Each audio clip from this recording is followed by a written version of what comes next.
बेहद की परम शांति। आज हम अष्टावक्र गीता के चौथे प्रकरण का अध्ययन शुरू कर रहे हैं। तो चौथे प्रकरण का पहला श्लोक।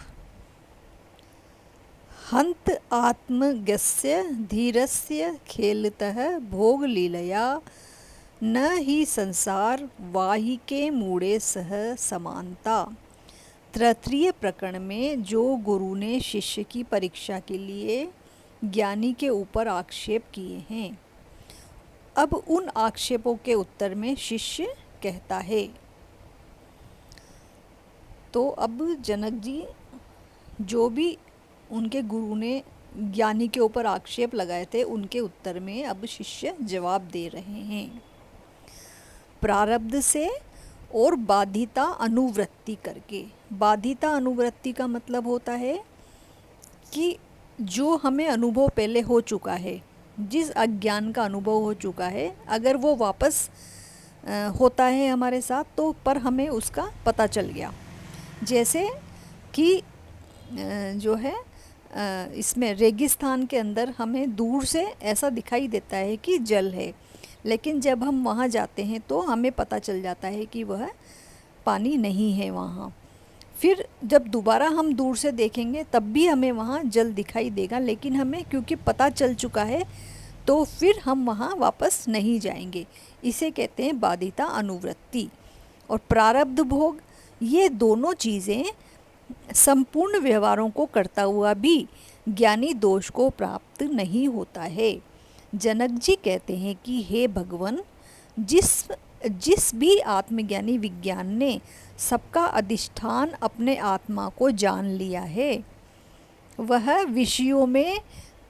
विषयों का भोग करके भी विक्षेप को प्राप्त नहीं होता है। यानी कि विषयों का भोग करके भी उसका कुछ नहीं बिगड़ता, उसका कुछ नुकसान नहीं होता।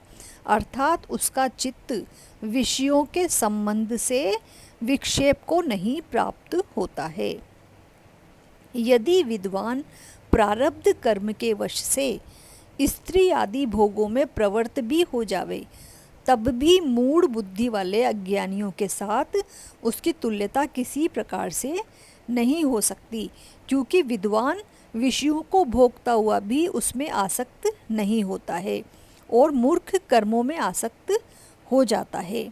इसी वार्ता को गीता में भी भगवान श्री कृष्ण जी ने कहा है, तत्ववित्तु महाबाहो गुण कर्म विभागयोः गुणा गुणेषु वर्तन्त इति मत्वा न सज्जते। हे महाबाहो, तत्ववित्त जो ज्ञानी है सो इंद्रियों के विषयों के विभाग को जानता है और इंद्रियां अपने अपने विषयों में वर्तती है। मैं इनका भी साक्षी हूँ। जो ज्ञानी है उसे पता है, वो इंद्रियों के विषय के बारे में भी जानता है और इंद्रियों के कार्य के बारे में भी जानता है, लेकिन वो कहता है कि मैं इनका भी साक्षी हूँ, किंतु मेरा इनके साथ कोई संबंध नहीं है। एवं पंचदशिकार ने भी ज्ञानी और अज्ञानी का भेद दिखलाया है। ज्ञानिनो अज्ञानिनश्चात्रम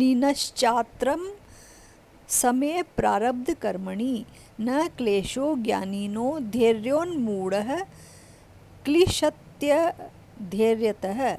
प्रारब्ध कर्म के भोग में ज्ञानी और अज्ञानी दोनों ही तुल्य हैं।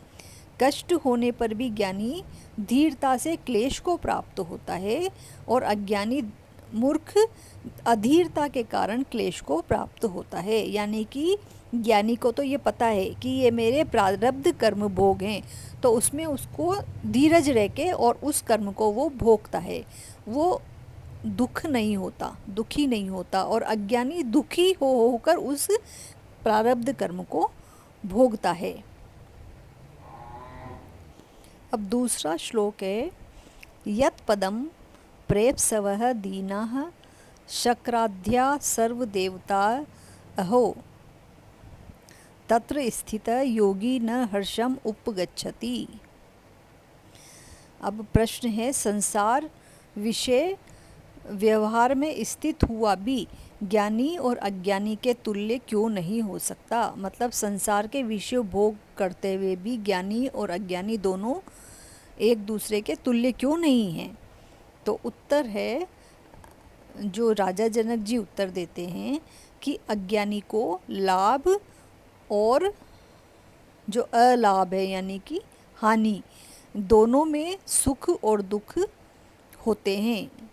यानी कि अज्ञानी को कोई भी लाभ होगा तो उसको सुख होगा और अलाभ होगा तो उसको दुख होगा, परंतु ज्ञानवान को ऐसा नहीं होता।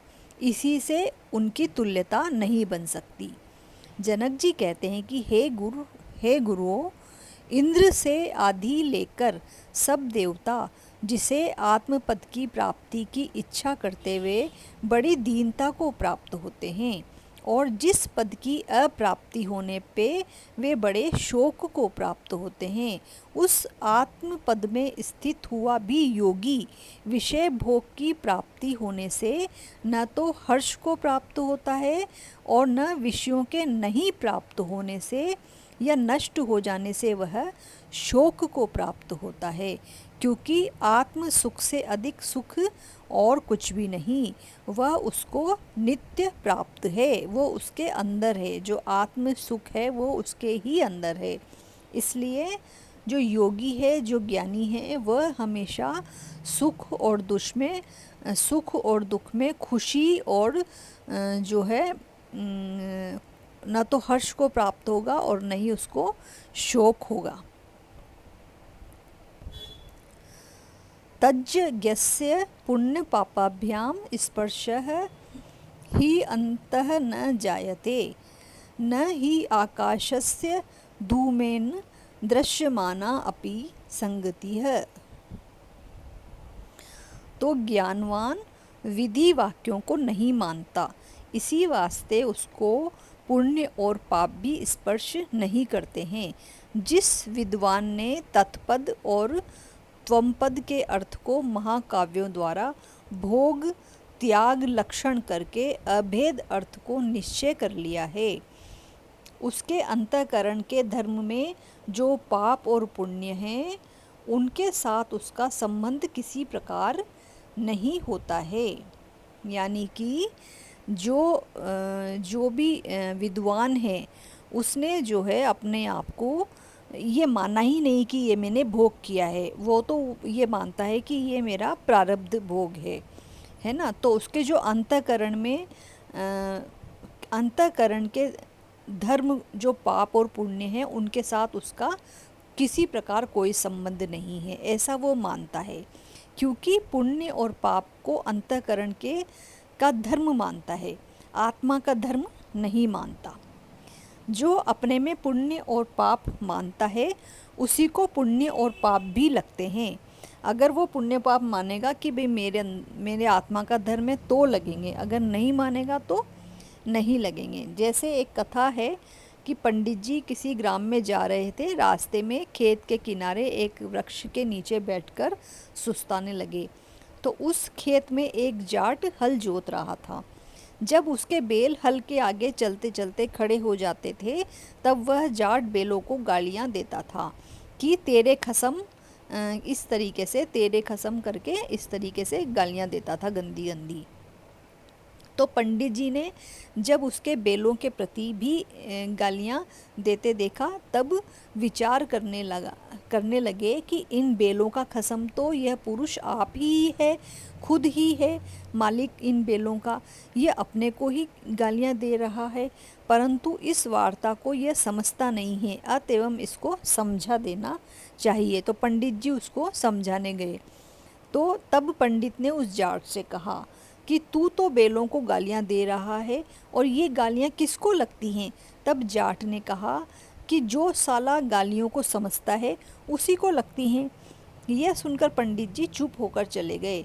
तो जाट का तात्पर्य ये था कि मैं तो समझता नहीं हूँ और तू समझता है, अतएव ये गालियाँ तेरे को ही लगती हैं। तो अज्ञानी पाप और पुण्य को अपने में मानता है, इस वास्ते अज्ञानी को ही पाप और पुण्य लगते हैं। ज्ञानी अपने में नहीं मानता, किंतु उनको अंतःकरण का धर्म मानता है। इस वास्ते उसको पाप और पुण्य नहीं लगते हैं। अतएवं जिसको पाप और पुण्य का विशेष ज्ञान होता है उसी को पाप और पुण्य लगते हैं। बालक को या पागल को पाप और पुण्य का ज्ञान नहीं होता है, इस वास्ते उनको भी पाप और पुण्य नहीं लगते हैं। ज्ञानवान को भी पाप और पुण्य का ज्ञान नहीं होता है, क्योंकि वह अपने आत्म आनंद में मग्न रहता है। अतएवं उसको भी पाप और पुण्य नहीं लगते हैं। इसी पर और दृष्टांत कहते हैं कि जैसे आकाश धूम के साथ कोई संबंध नहीं, वैसे आत्मविद का भी पुण्य और पाप के साथ भी कोई संबंध नहीं है। जिस प्रकार आकाश में धुआं छा गया लेकिन उसका आकाश के साथ कोई संबंध नहीं है, उसी प्रकार जो अपने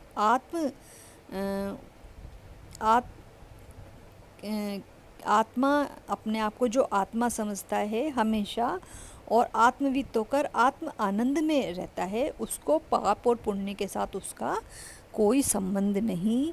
वीडियो को अंत तक देखने के लिए बहुत बहुत धन्यवाद।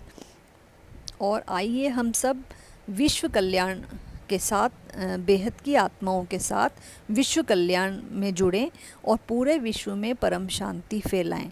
और इसके लिए बापूजी ने एक मंत्र दिया है, बेहद के बेहद की परम परम परम महाशांति है, महाशांति है, महाशांति है।